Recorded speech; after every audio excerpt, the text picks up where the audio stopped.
નમસ્કાર. આજના virtual classroom ટ્રેનિંગમાં આપ સૌનું હાર્દિક સ્વાગત છે. આજે હું તમને ડ્રાફ્ટમેન સિવિલ ITI ખાતે ચાલતા ટ્રેડ અંતર્ગત લેવલના પ્રકાર વિશે માહિતી આપીશ.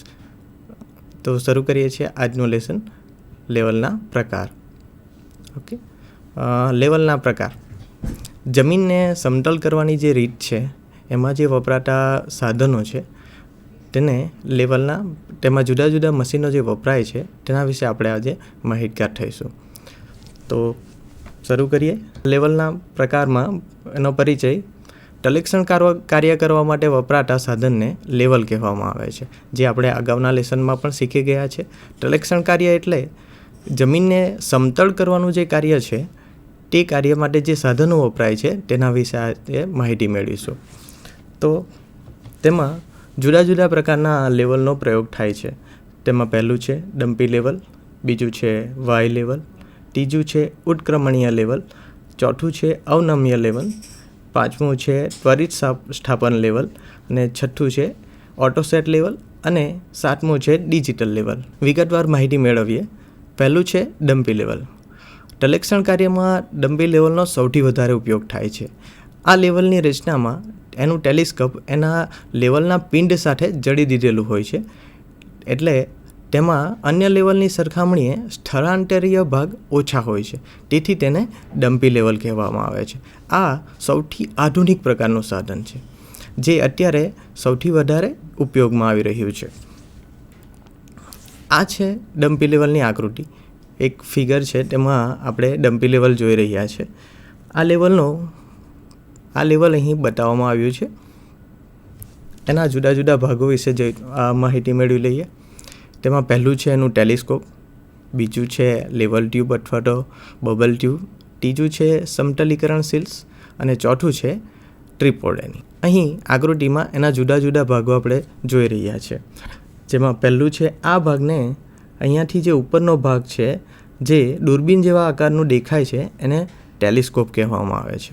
ત્યાર પછીનો અહીં દેખાતો ભાગ, જેમાં આપણને બબલ ટ્યુબ દેખાય છે, ફોકસિંગ સ્ક્રૂ દેખાય છે, એ ભાગને આપણે લેવલ ટ્યુબ અથવા તો બબલ ટ્યુબ કહેવામાં આવે છે.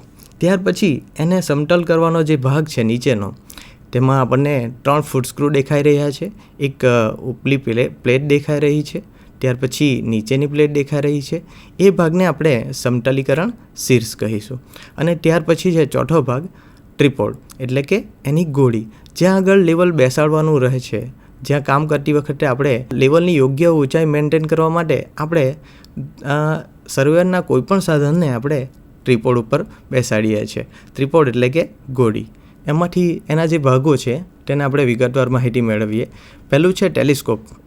દ્રષ્ટિરેખા મેળવવા માટે અને લેવલનું સ્ટાફનું વાચનાંક લેવા માટે ભાગ ઉપયોગી છે, તેને ટેલિસ્કોપ કહેવામાં આવે છે, જેમાં નેત્રકાચ, દર્શનકાચ જેવા ભાગો આવેલા હોય છે.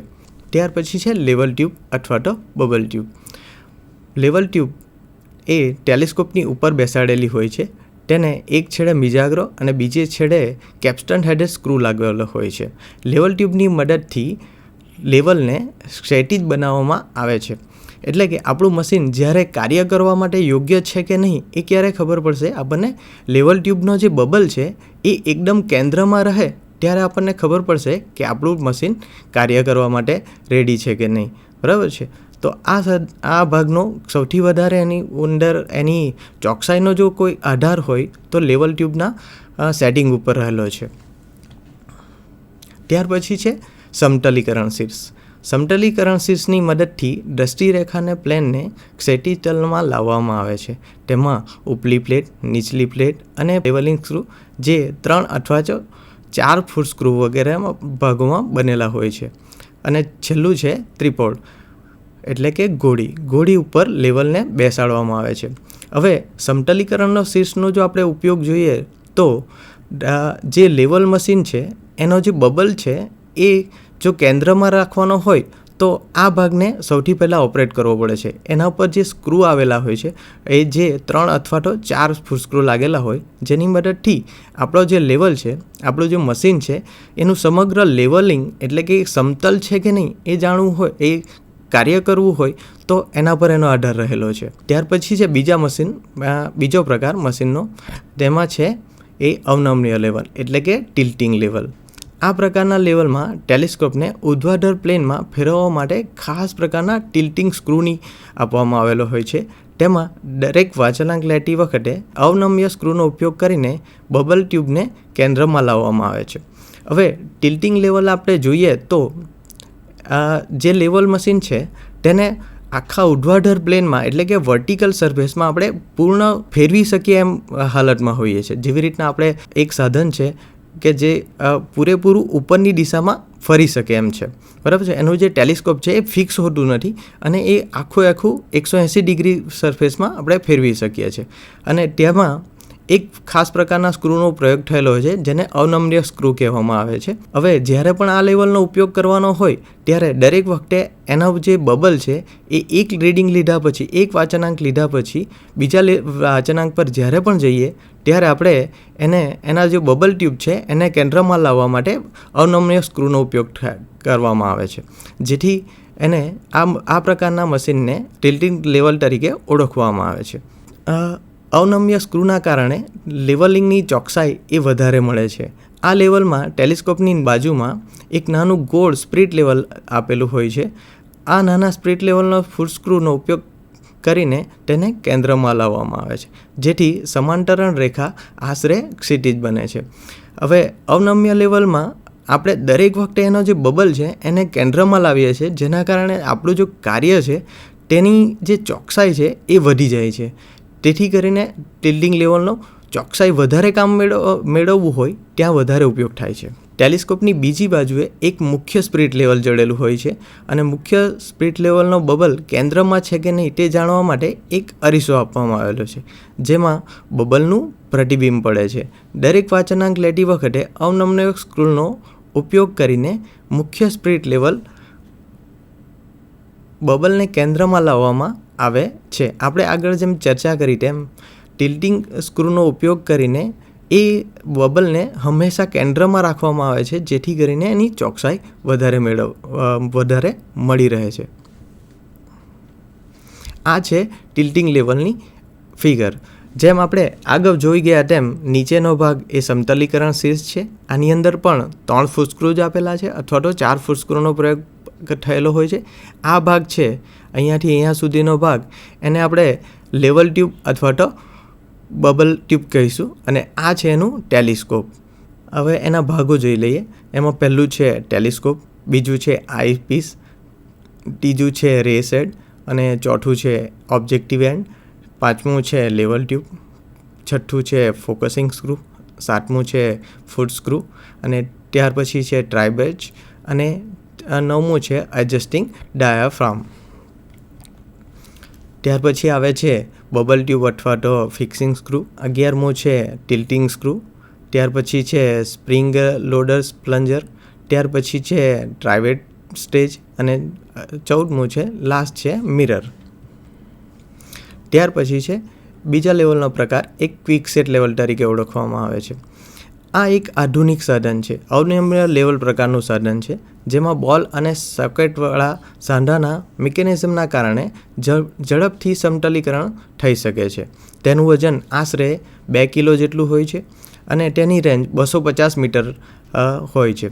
હવે ક્વિક સેટ લેવલની માં શીખીએ તો એમાં ઝડપથી એનું લેવલિંગ કામ થઈ શકે એવા ભાગો આવેલા હોય છે, જેથી કરીને જેમાં બોલ અને સોકેટના કારણે એનું જે સમતલીકરણ છે એટલે કે એનું જે લેવલિંગ કાર્ય છે એ ઝડપથી આપણે કરી શકીએ છીએ અને વજનમાં પણ તે હલકું છે અને આની રેન્જ પણ 250 મીટર જેટલી છે.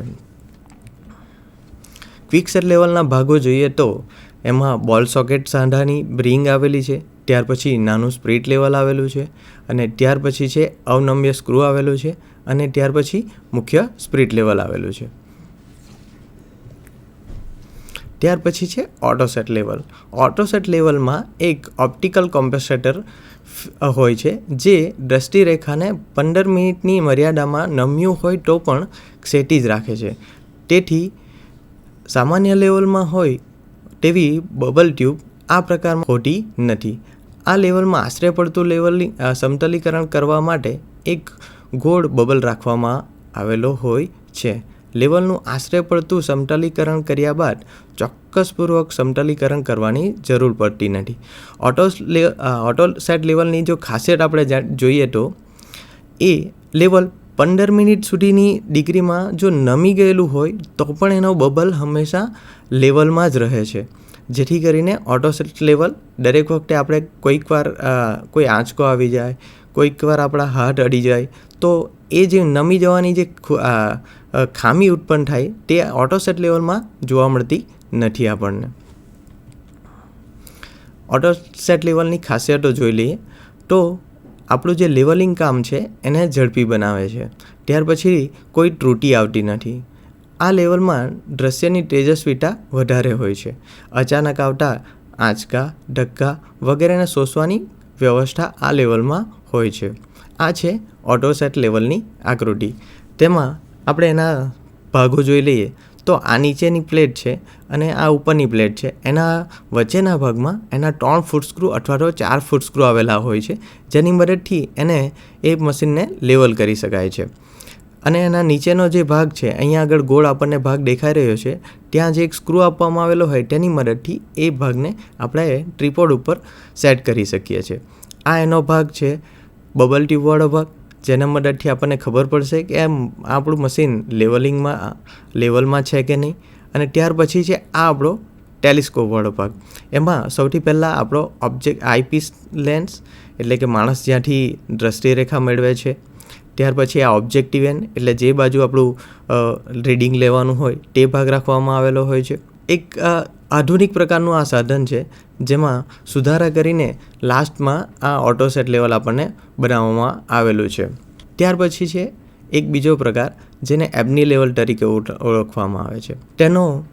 તેને આપણે ક્લિનોમીટર તરીકે પણ ઓળખીએ છીએ. સર્વેક્ષણ કાર્યમાં પહેલાં ક્લિનોમીટર તરીકે એક અલગથી મશીન આપવામાં આવેલું હતું, જેનો ઉપયોગ કરીને લેવલ મશીન એક બનાવવામાં આવ્યું છે જેને આપણે એબની લેવલ તરીકે ઓળખીએ છીએ. તે કદમાં નાનું હોય છે, તેને હાથમાં પકડીને ઉપયોગમાં લેવામાં આવે છે, તેથી તેને હેન્ડ એબની લેવલ પણ કહેવામાં આવે છે. આ પ્રકારનું લેવલ ઓછી રેન્જ અને જ્યાં વધુ ચોકસાઈની જરૂર ન હોય ત્યાં વપરાય છે.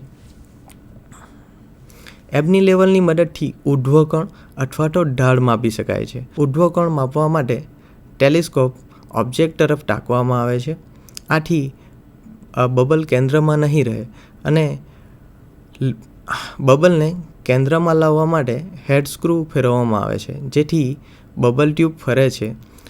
તેની ઉપરના પોઇન્ટર ઉપર અંકિત છાપ પર આપણું રીડિંગ મળે છે. અહીં આકૃતિમાં આપણને એક એબની લેવલની આકૃતિ દેખાઈ રહી છે. એબની લેવલમાં જોઈએ તો આ એક રિંગ આપવામાં આવેલી છે, જેના ઉપર સમગ્ર જે આપણી ઢાળ મેળવવાની જે જગ્યા છે તેનો ઢાળ મળી રહે છે આપણને, બરાબર છે. હવે આજનું જે લેસન હતું તેના અનુરૂપ આપણે ટૂંકા પ્રશ્નો જોઈ લઈએ. લેવલિંગ કામ માટે વપરાતા જુદા જુદા સાધનના નામ આપો. તો આપણે પહેલાં તો જોયું એક તો dumpy level, quick set level, auto level, Abney level, બરાબર, વગેરે સાધનો આપણે આજે જોયા. ત્યાર પછી ડમ્પી લેવલના મુખ્ય ભાગો તેમાં છે આપણે પહેલાં તો એનું ટેલિસ્કોપ, બીજું છે એનું બબલ ટ્યુબ, ત્રીજું છે એનું ઘોડી, ઘોડી એટલે કે ટ્રીપોડ, અને ત્યાર પછી એબની લેવલનું આપણે બીજું નામ જોઈ લઈએ તો એને હેન્ડ એબની લેવલ પણ કહેવામાં આવે છે. આ લેસનનો આપણે સારાંશ જોઈ લઈએ. આપણે આ લેસનની ઉપરથી લેવલિંગ કાર્ય માટે વપરાતા જુદા જુદા મશીનની જાણકારી મેળવી, જેમાં ડમ્પી લેવલ, વાય લેવલ, ઉત્ક્રમણીય લેવલ, અવનમ્ય લેવલ, ત્વરિત સ્થાપન level, auto set level, digital level. Levelling કાર્ય માટે વપરાતા જુદા જુદા લેવલના ભાગો વિશે શીખ્યા. આજના લેસન અહીં પૂર્ણ થાય છે. આભાર.